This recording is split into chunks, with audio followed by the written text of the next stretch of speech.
इस कार्यक्रम के पुण्यार्चक हैं CA Rajiv Jain, Rekha Jain engineer, Ruchin Jain, Mansi Jain CA, Samkit Jain CA, Vasu Jain, Rudra एवं मीरा जैन परिवार नोएडा, श्री पारसमणि जैन, श्रीमती शिल्पा जैन, अनवी जैन, आरना जैन परिवार नोएडा, आदर्श नूतन जैन, सौरभ, अंकिता, ईशानी जैन, अंकुर, रिचा, आयशा, समायरा जैन परिवार ग्रीन पार्क दिल्ली, श्री अनिल जैन, श्रीमती मधु जैन, पोलो रोड दिल्ली, श्री राजेश कुमार जैन, श्रीमती अनीता जैन, अनीश जैन, आकांक्षा जैन, मेघा एवं मायरा जैन, सिद्धार्थ विहार गाजियाबाद।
माता देखो धन्य हो गई, लिया जो जन्म इस धरा पे आपने।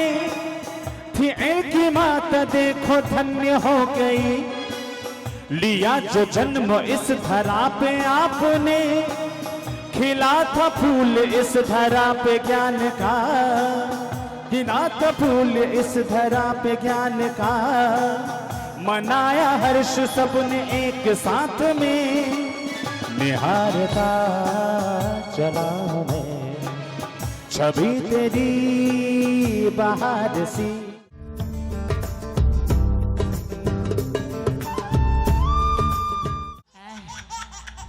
अरे ये पूछो क्या क्या नहीं हुआ। हाँ चलो अगला लो। कोई दूसरा खेल खेलो। क्यों नहीं खेलना? अरे बहुत मारते हैं ये लोग।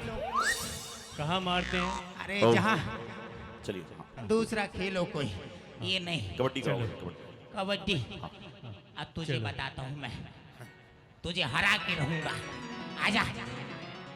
तू कितनी अच्छी है, तू कितनी भोली है और प्यारी प्यारी है।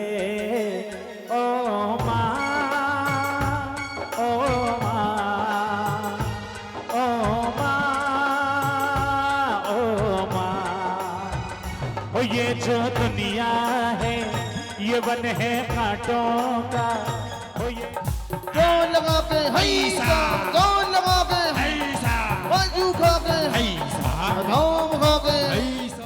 पावन क्षण है, शुभ अवसर है कि देवकी जी, देवकी नारायण की अब शुभ अवसर मती माता जी बन गई। इनका नाम भी हमेशा आता रहेगा जुबान पर, शुभ अवसर।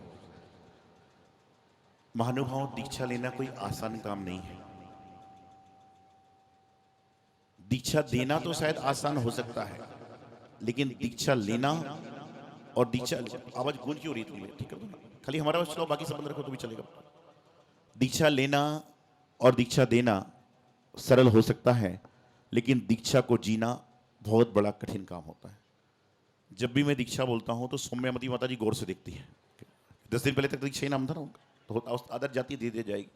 तो बताना चाह रहा हूं जीवन में कि बहुत सारे ऐसे अवसर आते हैं कि जब इंसान इस दीक्षा महोत्सव को देखने के लिए हजारों लोग एकत्रित हैं, प्रत्यक्ष परोक्ष रूप। इतने आदमी किसी की शादी में, किसी की बारात में नहीं जाते। राधेपुरी में बिनौली चल रही थी, 1000 से ज्यादा आदमी। आपको बताऊं, इनकी गोद भराई कम से कम 3000 लोगों ने करी है पिछले 15 दिनों के अंदर। सही करो, सुनो, पिछले 15 दिनों के अंदर 3000 लोगों ने गोद भराई करी होगी। और गोद भराई करने के बाद उन्होंने अपने जीवन को सराहा होगा। देव की किसे कहते हैं? की मतलब चाबी। देव मतलब भगवान, कि जो भगवान तक पहुंचाने की चाबी है उसका नाम देव की होता है। और ये उन्होंने अपने आप को भगवान तक पहुंचाने का प्रयास। आसान नहीं है। परिवार को छोड़ना, पति को छोड़ना, बच्चों को छोड़ना आसान नहीं है। घर पर आहार हुआ मई के महीने में, हेमा जी क्या हुआ था सबसे पहले दिन को। उसके बाद में आहार हुआ। आहार के बाद में मैंने अपने सहज भाव से कहा, कहाँ चक्कर में पड़े हो? बड़ो कल्याण के मार्ग पर। और देवकी जी के मुंह पर जो है ना मुस्कुराहट, मना शब्द नहीं है। जैसे कोई मना करता है मैं ऐसा नहीं करूं, इनके जीवन में मुझे लगता है कि इन्होंने नो शब्द की तो इनके जीवन में एंट्री होगी नहीं। यस मैन है ये तो, मतलब जो मैंने देखा हाँ ठीक है, ऐसा हो जाएगा, वैसा हो जाएगा, ऐसे इनकी भावना रहती है। बोले महाराज जी ठीक है, आप ले चलो, मैं तो चलने को तैयार हूं। छोटे पुत्र आंसू भाई जुड़ गए। नोएडा के लिए हर दिन आए पापा को लेकर। देवकी जी नहीं आई थी उस समय, पवन जी और आंसू जी दोनों आए थे। मुझे याद भी याद पड़ता है अच्छा, थोड़ी बहुत मेमोरी मेरी याद तेज रहती है। तो उस समय दोनों आए, बातचीत चली। देवकी जी आई कि महाराज जी मैं आपके चरण सानिध्य में रहूंगी। उस समय सुमति जी और चिंतनमती जी भूगोल जा रहे थे। मैंने कहा इनके साथ जाऊं। मन नहीं था लेकिन बेमन से भी गई और वहां जाकर उन्होंने आचरण किया, अच्छा लगा। सोनागिरी यात्रा पर जा रही थी, लौट के आ रही थी, ट्रेन से गिर गई। और ट्रेन से गिरने के बाद भी आदमी बच जाए इस उम्र में तो बहुत बड़ी बात है। आदमी तख्त से गिरता तो बचता नहीं। लेकिन उस दिन उन्होंने संकल्प कर लिया कि जो मैं बची हूं ना, वो गुरुदेव के लिए बची हूं, जिन धर्म के लिए बची हूं। और आज से मेरा जीवन जो है गुरु चरणों में समर्पित होगा। और तुरंत आई, तुरंत आई। परिवारजन जल्दी तैयार नहीं होते हैं। जिनके परिवार वाले सहज भाव से स्वीकृति दे देते हैं ना, उस व्यक्ति का ये एक जन्म का पुण्य नहीं है, बल्कि जन्मों जन्मों का पुण्य है कि ऐसे पुत्र पुत्री होते हैं जो सहज भाव से दीक्षा दे देंगे, तैयार हो जाते हैं। हमें भी ऐसा अवसर नहीं मिल पाया, दूसरे को हम क्या बोले।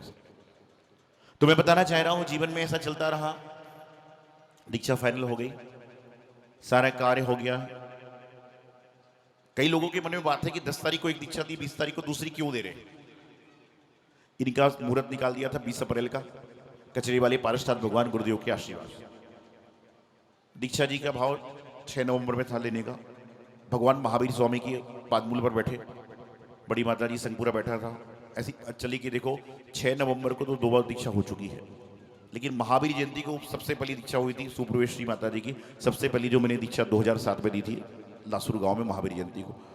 तो उन्होंने तुरंत बोला कि महाराज मैं दीक्षा लूंगी महावीर जयंती पे, आपके दीक्षा दिवस पर। आप समझ रहे हो कि जो बच्ची 3 महीने पहले तक दिन में 5-7 बार खाती हो और 3 महीने बाद 10 अप्रैल को आरिका सौम्यमती माता जी बन जाए और एक टाइम खाने लग जाए, ये बहुत बड़ा कर्म है। ये संयम की शक्ति है, साधना की शक्ति है, सारा का सारा काम होता है। तो उनकी दीक्षा इसलिए पहले फाइनल हो गई 10 तारीख को। 20 तारीख का मुहूर्त निकला हुआ था, इसलिए दीक्षा होना था। गुड़गांव से गया, गुड़गांव से रोहतक रोड आए। शरीर है, आधी व्याधि तो लगी रहती है। कुछ कारण से पैर फिसला, चोट लग गई। तो मैंने कहा एक कचरे वाले पारसनाथ भगवान की महिमा, गुरुदेव का आशीर्वाद है, नहीं तो मैं कहता कि दीक्षा 10 तारीख को दोनों लो ना। और 10 तारीख को दीक्षा होती तो हो सकता है कि 10 तारीख को दीक्षा देवकी जी की तो शायद नहीं हो पाती। ये भगवान ने मुझे आशीर्वाद दिया, बुद्धि प्रदान दी कि इनकी 20 को ही होगी, कि 15 दिन में घर वालों को भी संतुष्ट कर दिया, डॉक्टरों ने भी चिट लगा दी कि क्लीन चिट है, इनको कोई समस्या नहीं है।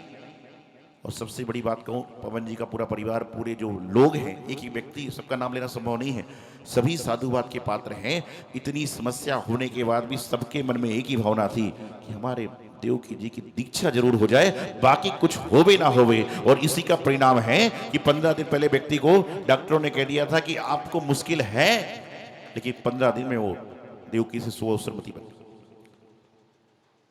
हमने जब दीक्षा ली थी, सच मायने में कभी मैं सोचता ही नहीं था कि मैं संघ से लग जाऊंगा। दीक्षा देना, आचरण बनना तो बहुत बात की बात है, लेकिन गुरुदेव ने जो आदेश दिया, जो निर्देश दिया, उसको पालन कर रही।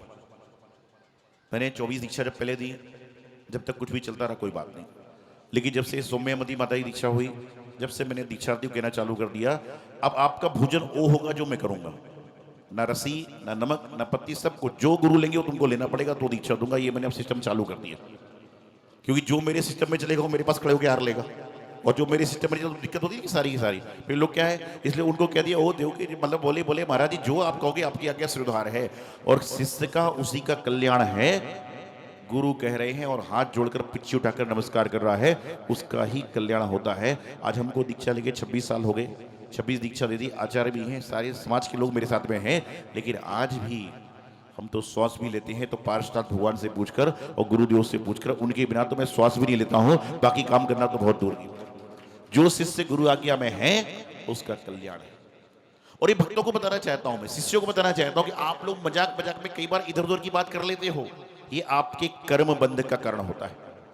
क्योंकि आप डायरेक्ट में मुझे नमस्तु करते हो, डायरेक्ट में गुरु मानते हो, सब कुछ करते हो, लेकिन इनडायरेक्ट में जब कोई चर्चा कर रहा है, चर्चा में आप सम्मिलित हो जाते हो, तो भी आपका पाप कर्म का बंद हो जाता है, और जो आपका यश कीर्ति नाम कर्म का उदय है, पुण्य है, वह आपका क्षय हो जाया करता है। इसलिए पुण्य को बढ़ाना है, क्षय को बढ़ाना है, तो किसी से सुनने का प्रयास तो छोड़ो। कोई कहे तो भैया नमो सिद्धाणम, मुझे तो जाने दो, चाहे संत हो, चाहे ग्रस्त हो, चाहे व्रती हो, चाहे कोई भी हो।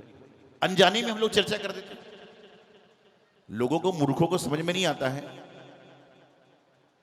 कि हम किससे बोल रहे हैं, क्या बोल रहे हैं, कैसे बोल रहे हैं। खैर जो भी है, ये तो बोलते ना, जाति जाति के जीव होते हैं और जाति जाति की उनकी व्यवस्थाएं हुआ करती हैं। इनका जीवन शुरू से संघर्षमय रहा। अभी नाटिका में देखा कि 40 साल पहले इनके भाव बढ़ गए थे दीक्षा के, उस समय तो मेरा जन्म ही नहीं हुआ था। मुझे एक बात ये बताओ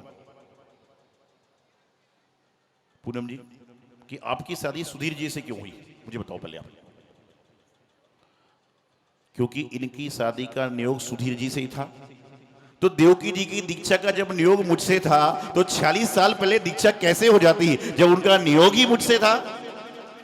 जब नियोग उनका मेरे हाथ से होने वाला था, तो पहले कोई और कैसे दे देता। राधेपुरी में अनुमान हर साल से होते, सब कुछ होता है, लेकिन जब उनका संयोग नियोग मेरे साथ में ही था और मेरे हाथ से ही उनका कल्याण होना था और ये अवसर मुझे ही मिलना था, तो दूसरा दीक्षा कैसे दे देता। वहां नियोग अपने आप हो जाया करता है। मैं तो आज उनकी दीक्षा के अवसर पर यही भावना रखता हूं कि शुभ अवसर से शुभ अवसर मती बने हो। जीवन में आपके द्वारा जिन धर्म की पढ़ाना हो, अंति समाहि वर्णम, जो जीवन का साधना का लक्ष्य है वही आपका रहेगा और आप जीवन का कल्याण करो। महावीर जयंती थी। आजकल टेलीकॉम का जमाना चल रहा है, लोग कहते हैं खाना मत दो लेकिन चार्जर जरूर दे देना बैग में। बच्चे कहते हैं खाना नहीं होगा चल जाएगा लेकिन चार्जर जरूर दे देना। महावीर जयंती का दिन था, मैंने ऐसे ही कहा कि दादी जी अब तो दीक्षा लेने वाला हो, माल पानी किसको मिलेगा। तो उन्होंने कहा कि महाराज जी मेरा तो जीवन ही आपको अर्पित कर रही हूँ, लेकिन बोले मैं आज से संकल्प लेती हूँ कि मैं जीवन में कभी मोबाइल इस्तेमाल नहीं करूंगी, अपने पास रख के। और उन्हें 10 तारीख को मोबाइल का त्याग कर। कई लोगों ने समझाया बुझाया क्या होगा, बोले कुछ नहीं। ये बहुत बड़ा त्याग है, भरे पूरे परिवार को छोड़ के आना क्या है। जब आप अपने में रम जाते हो तो आपको दुनिया से कोई लेना देना नहीं होता। और जिस व्यक्ति की वृत्ति ऐसी होगी उसका कल्याण तो निश्चित होगा, क्योंकि जिसकी वृत्ति सही होगी वही व्रती बन पाता है, और जिसकी वृत्ति सही नहीं होगी वो व्रती कभी बन ही नहीं सकता, और बन भी जाएगा तो ग्रस्त के लक्षण उसके अंदर रहेंगे। अभी पंडित जी मुझसे बोल के गए, बोले महाराज जी दीक्षा के बाद आप ये बता देना कि दीक्षाएं आपने कहाँ कहाँ दी है और कब कब दी, क्योंकि कई लोग को लगता है 4-5 ही दी। सबसे पहले दीक्षा 2007 में मैंने लासू रिश्तेसर में दी थी छुल्लिका सुप्रवेश श्री माता जी को, अभी वो कहीं और संघ में आरिका माता जी है। उसके बाद में मैंने कोपर गांव में छुल्लक सुविचार सागर महाराज बनाए थे, अभी कहीं और इच्छा हो गई क्योंकि महाराष्ट्र से मेरा बिहार हो गया। उसके बाद में सुपवित्र सागर छुल्लक जी बने, उनको आपने नहीं देखा। और उसके बाद में छुल्लक सुविमल सागर जी महाराज बने, उनको तो लगभग प्राय सभी ने देखा ही है। कचनेरी में समाधि हुई है, बहुत साल मेरे साथ उन्होंने जीवन जिया है। अंत समय उन्होंने कचनेरी में जाके अपनी अंतिम श्वास ली। फिर आचार्य श्री ने जब कचनेरी चतुर्मास हुआ तो मुझसे कहा कि बेटे अभी दीक्षा नहीं देना है, अभी शिक्षा को और ग्रहण करो और अभी आपको कुछ समय तक दीक्षा नहीं देना है। 2-3 ब्रह्मचारी बहनें, जो एक एडवोकेट थी, एक MBA किया था, व्रत भी ले लिया था, लेकिन गुरु आज्ञा सुधार है। आचार्य श्री ने मुझे कह दिया ये दिशा पे चलना है तो अंगार भी चलेगा तो मैं उस पर चलूंगा, क्योंकि चलाने वाले गुरु हैं। मैंने 2008 में संकल्प कर लिया कि जब तक आपकी आज्ञा में कुछ नहीं करूंगा।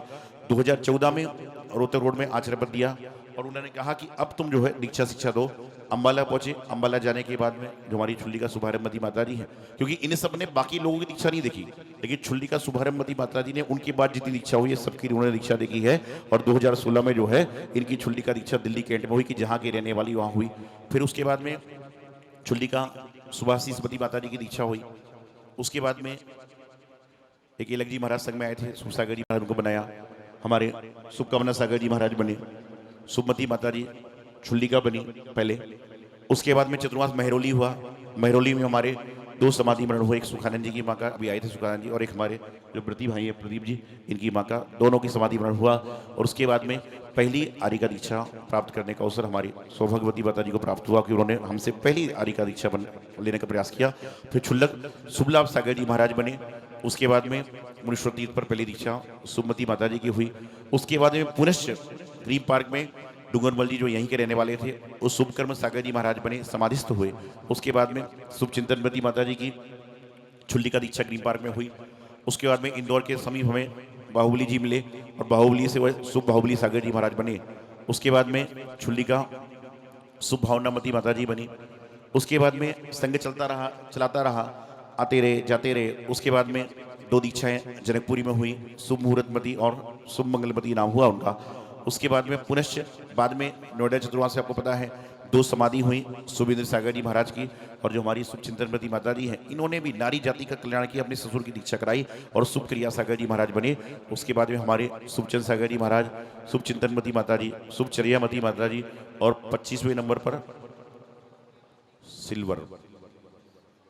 सिल्वर बहुत महंगा है, 25वें नंबर माता जी बनी आरिका सौम्यमती माता जी। और आज 20वें नंबर पर छुल्लिका शुभ अवसरमती माता जी की यहाँ पर संस्कार विनय करने का प्रयास किया है। इसका मतलब ये नहीं कि हर साल मतलब 26 साल 26 हो गया, ऐसा मत करना, तो पर गिनती पूरी नहीं हो पाएगी यार। अभी एक आदमी बोले महाराज 26वां साल है तो 26वां, 27वां होगा तो 27, अरे तो एक साल में एक ही दीक्षा दूंगा क्या है, ऐसे कैसे चलेगा। तो जो भी है कहने का मतलब है। और उसके पहले सुखकीर्ति सागर महाराज बने थे हमारे, सब लोग सोचे थे महाराज ने नाम इनका क्यों नहीं लिया। मैं भी देख रहा था कि आप लोग की नजर कहाँ जा रही है, लेकिन मेरी नजर सब पे है। 22 जुलाई को ग्रीन पार्क चौमासे में सुखकीर्ति सागर जी महाराज जो सीधे मुनि बने, मतलब पहली दीक्षा मुनि महाराज डायरेक्ट हमारी इनकी हुई थी कि सीधे ग्रस्त से मुनि बने, तो सुखकीर्ति सागर जी महाराज वहां पर बने थे। इस कार्यक्रम के पुण्यार्चक थे CA Rajiv Jain, Rekha Jain engineer, Ruchin Jain, Mansi Jain CA, Samkit Jain CA, Vasu Jain, Rudra एवं मीरा जैन परिवार नोएडा, श्री पारसमणि जैन, श्रीमती शिल्पा जैन, अनवी जैन, आरना जैन परिवार नोएडा, आदर्श नूतन जैन, सौरभ, अंकिता, ईशानी जैन, अंकुर, ऋचा, आयशा, समायरा जैन परिवार ग्रीन पार्क दिल्ली, श्री अनिल जैन, श्रीमती मधु जैन, पोलो रोड दिल्ली, श्री राजेश कुमार जैन, श्रीमती अनीता जैन, अनीश जैन, आकांक्षा जैन, मेघा एवं मायरा जैन, सिद्धार्थ विहार गाजियाबाद।